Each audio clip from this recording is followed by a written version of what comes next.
नमस्कार दोस्तों, स्वागत है आपका सुपरबुक चैनल में।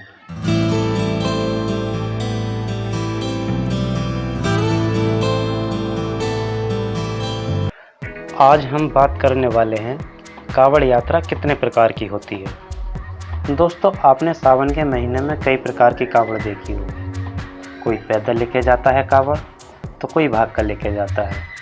कुछ कावड़ियों को आपने झांकियों के साथ देखा होगा और कुछ कावड़ियों को आपने मोटरसाइकिल से गंगा जल लाते हुए देखा होगा। अब आपके दिमाग में ये सवाल ज़रूर आया होगा कि आखिर ये कावड़ कितने प्रकार की होती है। दोस्तों, कावड़ के प्रकार जानने से पहले अब ये भी जान लेते हैं कि कावड़ क्यों लेके जाते हैं। इस संसार में हर इंसान को कोई ना कोई इच्छा ज़रूर होती है, या फिर हर इंसान को कोई ना कोई दुख ज़रूर होता है। कोई तन से दुखी है तो कोई मन से दुखी है, तो कोई धन से दुखी है। अब मनुष्य अपनी इच्छा की पूर्ति करने के लिए या अपने दुख दर्द दूर करने के लिए कुछ मनुष्य शिव जी की आराधना करते हैं, जिसमें वो हरिद्वार से या गढ़मुक्तेश्वर से कावड़ में गंगा जल भर कर लाते हैं और त्रयोदशी के दिन शिव मंदिरों में शिवलिंग पर चढ़ाते हैं, ताकि उनकी मनो इच्छा पूरी हो सके या फिर उनके दुख दर्द दूर हो सके। आपको बता दें कि सभी शिव भक्त मनो इच्छा पूर्ति के लिए कावड़ नहीं लाते। कुछ शिव भक्त निस्वार्थ कावड़ भी लाते हैं। आप सोच रहे होंगे कि ये कौन सा तरीका है दुख दूर करने का। जी हाँ दोस्तों, कुछ दुख दर्द प्रभु की कृपा से ही दूर होते हैं। अब बात करते हैं कावड़ कितने प्रकार की होती है। दोस्तों, सामान्य तौर पर कावड़ 6 प्रकार की होती है, जिसमें पहली कावड़ होती है सामान्य कावड़। इस कावड़ में कावड़िया कावड़ को सरकार द्वारा बनाए कैंप में या किसी संस्था द्वारा बनाए कैंप में कावड़ को रख सकता है और आराम कर सकता है या फिर खाना खा सकता है।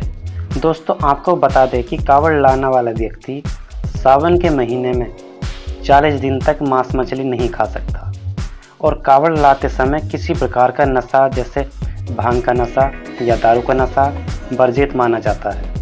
अगर कोई व्यक्ति कावड़ लाते समय किसी प्रकार का मांस मछली खाता है या किसी प्रकार का नशा करता है, कावड़ यात्रा अधूरी मानी जाती है। अब बात करते हैं दूसरी कावड़ की। दूसरी कावड़ होती है खड़ी कावड़। इस कावड़ में कावड़िया कावड़ को लाते समय कहीं भी रख नहीं सकता है। अगर कावड़िया को बीच में कहीं आराम करना हो तो वह दूसरे व्यक्ति को कावड़ दे सकता है और आराम कर सकता है या खाना खा सकता है या वॉशरूम जा सकता है।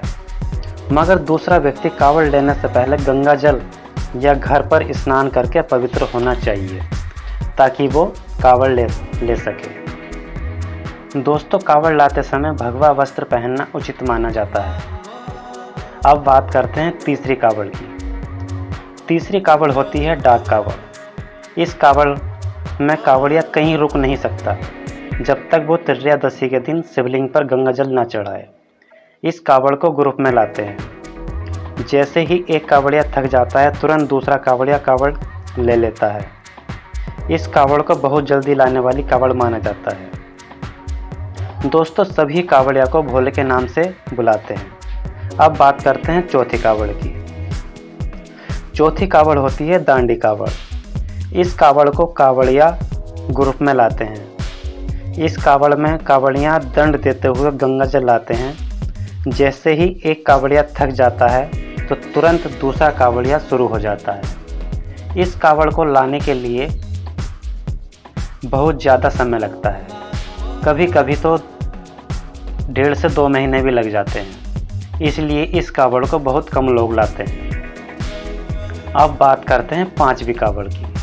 पांचवी कावड़ होती है झांकी वाली कावड़। इस कावड़ में वाहन में शिव जी या शिवलिंग की झांकियाँ बनाकर कावड़ियाँ गंगा जल लाते हैं। यह कावड़ 3-4 साल से ही ट्रेंड में आई हैं। अब बात करते हैं छठी कावड़ की। इस कावड़ में कावड़िया गाड़ी पर जैसे मोटरसाइकिल पर गंगा जल भरकर लाते हैं और त्रयोदशी के दिन ही मंदिर में शिवलिंग पर चढ़ाते हैं। तो दोस्तों, कैसी लगी ये जानकारी कमेंट में ज़रूर बताएं। और अगर आपने हमारा चैनल सब्सक्राइब नहीं किया हो तो सब्सक्राइब ज़रूर कर लें।